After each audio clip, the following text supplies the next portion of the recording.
Even though everything you mentioned was in Tighnari's letter, it's still hard to believe you were able to connect with Irminsul immediately after smelling Spiritborn eel for the first time. It took me nearly 3 years before I could do so. And everyone at the Academia even lauded me as a genius. You should know that some researchers spent their entire lives without ever successfully connecting with Irminsul as you have. So why does this incense allow people to connect to Irminsul? The ingredients used to make Spiritborn ale primarily consist of plants created by Greater Lord Rukkhadevata. These special ingredients are conducive to heightening our senses to the Dendro Archon's power. Since the root of the Dendro Archon's power lies within Irminsul, we can occasionally tap into her powers to peer into the depths of the earth. Naturally, anyone who can establish a connection with Irminsul in their first ever attempt must be a person of great understanding. Makes sense. But Paimon's got a question. Why was he sensitive to the smell of those plants for such a long time? That was primarily due to his body's unique constitution. Stimulated by the incense, he could perceive the Dendro Archon's power and experienced a sensory overload, hence the adverse reactions. Taking in any scent similar to the ingredients of Spiritborn ale would cause adverse effects. Not to worry, though. It appears you've already fully recovered. Technically, your body should still be sensitive to the powers of the Dendro Archon, but unless you're using intentional meditation techniques, the scent of Spiritborn ale should no longer trigger such reactions. Whew. Well, that's a relief. I must admit, I am quite envious of your abilities. Even if it meant suffering from pounding headaches for the rest of my life, I'd consider it worthwhile so long as I could connect with Irminsul at will. Whoa, you're really serious about this whole thing, aren't you? I am a researcher after all. As a member of the Ritaoist Darshan at the Academia, my main area of research is the stars and their connection to the fate of living beings. But there is still so much we don't know, especially regarding the mysteries that lie in the starry skies. Which is why I must turn to the all-knowing Irminsul for answers. If only my perception wasn't so limited. Unfortunately, I cannot guarantee that my every attempt to attune with Irminsul will be successful, or that doing so will leave my consciousness intact. I am currently in the stage of training known as Satyavada life. Many researchers in Sumeru have lost their minds while seeking to attune with Irminsul during this stage. Sages have said that Irminsul contains divine knowledge, and touching such knowledge without the proper preparations and abilities will only lead to one's mind caving in on itself. That's why we meditate alone. We need to ensure that our minds will be calm while minimizing the possibility of involving anyone else. Whoa, so knowledge from Irminsul can be super dangerous. Don't you ever feel afraid of the risk, Hypatia? Of course I do. Especially during nights that are pitch black with no moonlight, and dead silent without even the sound of insects. However, I've been feeling better as of late. I don't get as scared anymore knowing that I have a little neighbor living nearby. I believe that being able to see them is a sort of blessing from the Dendro Archon. But what's strangest of all is that they're clearly an envoy of the God of Wisdom herself, and they have the curious power to make people dream. What's so strange about that? It doesn't sound so out of place for a divine being, does it? Well, it's strange because nearly nobody in Sumeru can ever dream. Huh. Is that true? Yes, well, to an extent. Only children can dream in Sumeru. Adults, however, never do. The sages say that wisdom implies rationality, but that which occurs in dreams is often neither rational nor logical. Yes, if one struggles with anxieties, those emotions could influence their dreams. The fact that the people of Sumeru do not have dreams is seen as a blessing by the sages. They believe that Greater Lord Rukkhadevata, the God of Wisdom, is keeping us away from the foolish delusions you encounter in your sleep. I was born into a family of scholars in Sumeru City. Ever since I was a child, my parents would always tell me that I'll know I've grown up once I stop dreaming. I studied hard, enrolled as a student in the academia, and went on to become a researcher. Sure enough, I never dreamed again. But then, on the day I scared the little Aranara, I suddenly saw a dream again. It was incredible. Though I don't exactly remember what I saw, I clearly recall the feeling. I suddenly felt like I was a child again. Back then, I was foolish and ignorant as any youth would be, but I was free of fear. Maybe dreaming isn't as bad as we've made it out to be.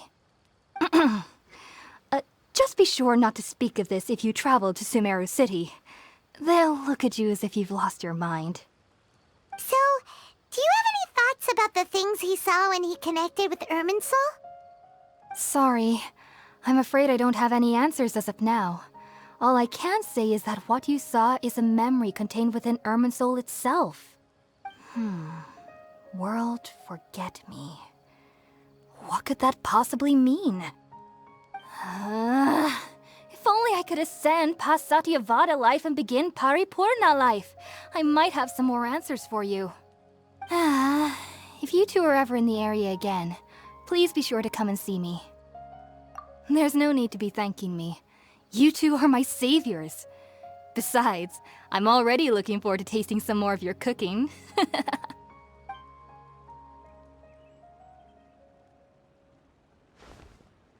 Now that we know Hypatia is alright and had the chance to ask her some questions, Paimon thinks it's about time to head back to Gandharvaville.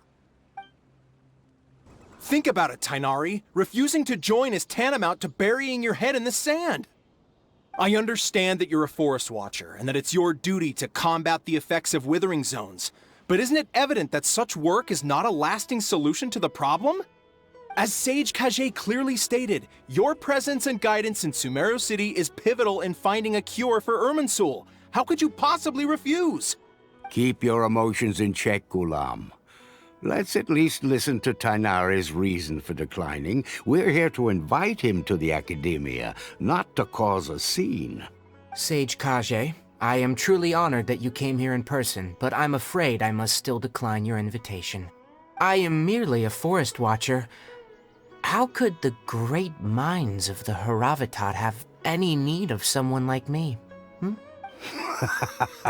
Well, it turns out that your refusal letter had some implications on your master's reputation. He is a renowned sage of the Immorta, after all. So now I've come here in his stead. I see. Well, I figured that given his temper, he would come here and berate me personally. Tainari, your master is an integral part of this effort, and now he requires your assistance. And what exactly does my master need of me, Sage Kage? You'll know, once you've arrived in Sumeru City, that is. And, how long will I be required to stay? There's no definite answer as of now.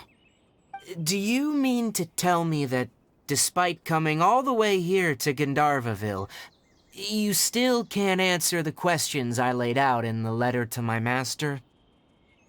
If that's the case, then I'm afraid I cannot give you a definite answer either. Tainari, but you... So be it. Come, Ghulam, we're leaving.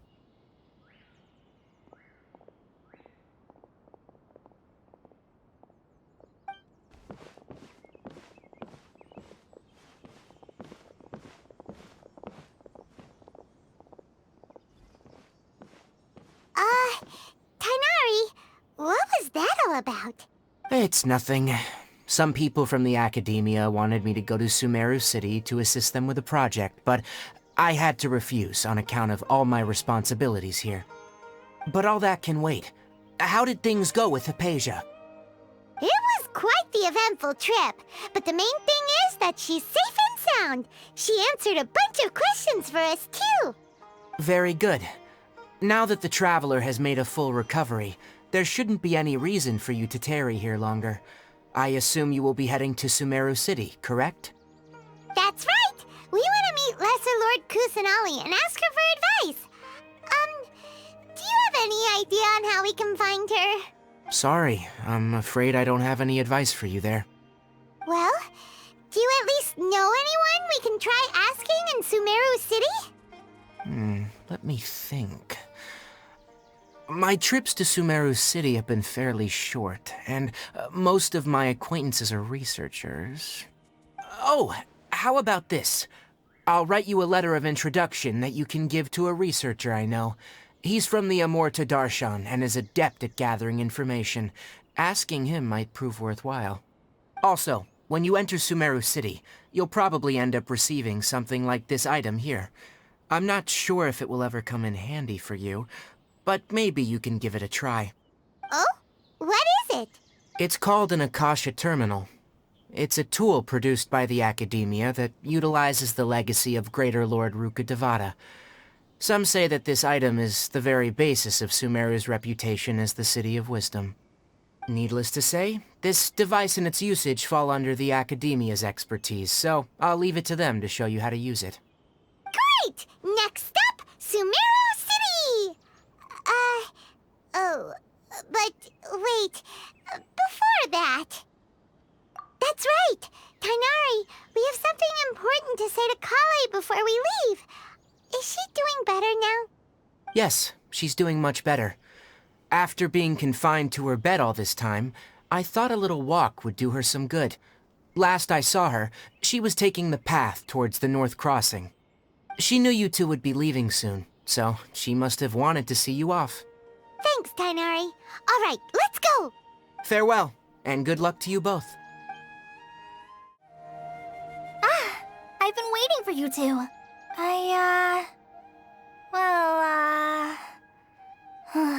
Never mind. I guess I should just wish you two a safe and successful journey. Thanks for waiting here just to see us off, Kale. We're headed to Sumeru City. Don't worry about me. I can take care of myself. My condition won't be getting in the way of my duties. I want to be a forest ranger after all. It's up to me and the others to protect the rainforest here. And, I'm sorry. I should have told you both about my condition when we first met. I just wanted you two to treat me as a normal friend, not some girl that needs your sympathy. But I guess now I understand that the most important thing is for friends to be genuine with one another. There's no need to apologize, Kale. We should be thanking you for trusting us enough to be your friends and sharing your past with us. We're probably still gonna worry about your condition, but that's because we're friends and we care about you. Thank you. That means a lot. Before you leave, I have something for you. Oh? What is it? It's my recipe for pita pockets. I told you that I'd give you a copy, remember? My handwriting is a little, messy, so please don't laugh. Yay! Thanks, Kale. Now we can eat those scrumptious little pitas whenever and wherever we like. I hope that whenever you eat them, you'll both remember your time here in Gandharvaville. Well then, I, trainee Forest Ranger Kale, bid you both farewell. Please visit Gandharvaville again. The Rangers will always be ready to assist you here.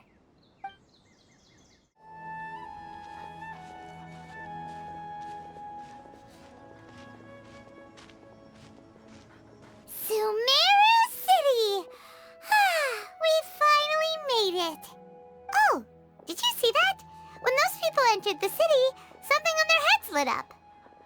One moment, please, you two. It appears this is your first time visiting Sumeru City. Oh, yeah, that's right. But how did you know that? Because there's currently no information on either of you in the Akasha. But no need to worry, that won't prevent you from entering the city. In fact, the Academia conveniently provides each traveler to Sumeru City with a device. Perhaps you two have heard of the Akasha before. It's our beloved Greater Lord Rukkhadevata's lasting legacy, a treasure trove of collected knowledge. After centuries of tireless research on the Akasha, the Academia created one of its most ingenious inventions, the Akasha Terminal. As long as you are within Sumeru's borders, you may use an Akasha Terminal to connect directly to the Akasha and access any knowledge you need.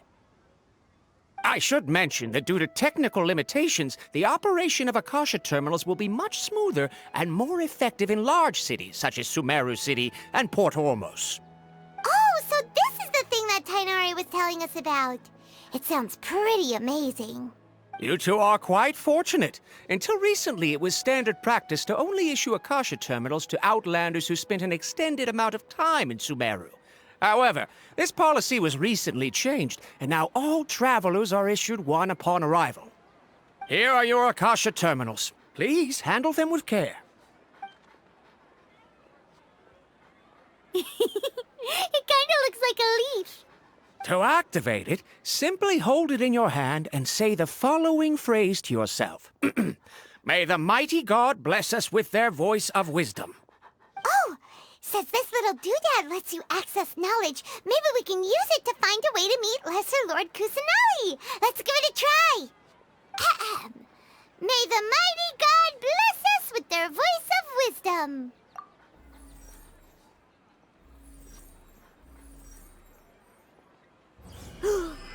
Whoa! Just now, something clicked, and Paimon suddenly knew how to use this thing. It seems all we need to do is concentrate on what we want to know, and bam! You get it. Oh, that'll come in real handy. Exactly. That is the power of the Akasha. And with that, let me officially welcome you both to Sumeru City. May the wisdom of the Dendro Archon always be your guide.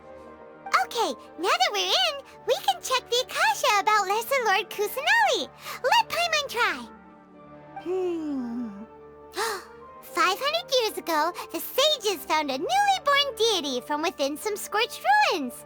The deity now resides in the sanctuary of Suristana. Seems pretty similar to what Kale was telling us. Okay, next, let's concentrate on asking how to meet her.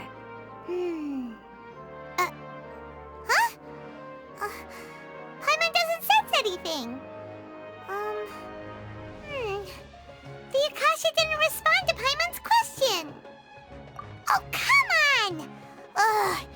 Focusing on this question feels like when you have something you're trying to remember and it's on the tip of your tongue, but you just can't think of it. Ugh, Paimon's brain is exhausted. Oh, smart idea. But what are you going to ask it?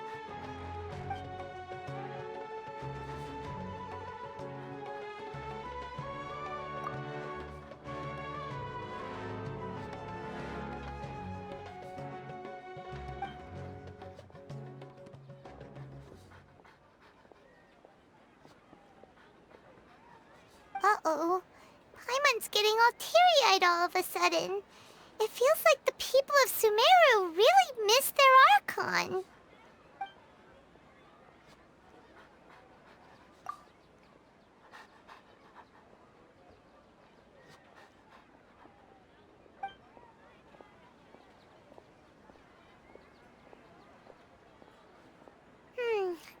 You too? Well, glad it's not just Paimon.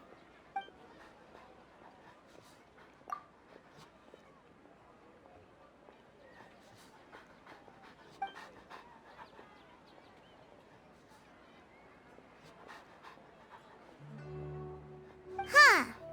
Could it be because we're Outlanders and we've only just arrived in Sumeru? You know, maybe we're not qualified to receive an answer to this sort of question or something. Well, seems no matter which way we try, we can't find anything that'll lead us to Lesser Lord Kusanali. Guess our only choice now is to try meeting with the researcher that Tainari recommended. He's from Sumeru and even has a position in the Academia. Maybe he'll be able to access more info from the Akasha. Let's see. Tainari wrote an address on the letter's envelope.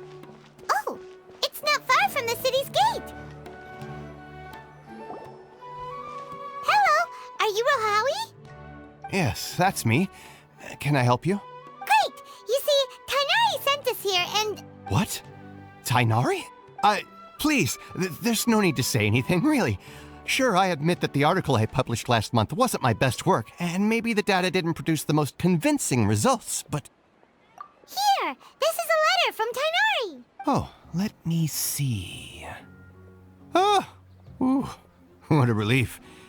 You two nearly scared the life out of me. So you two just have some questions for me? Seems even Tainari acknowledges my innate ability for procuring information. So, what is it you two would like to know? We want to meet with Lesser Lord Kusanali. Do you know a way we can do that? You mean you want to meet the Dendro Archon herself?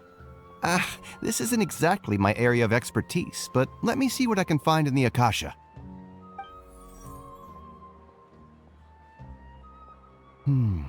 Sorry, the Akasha didn't respond to my query.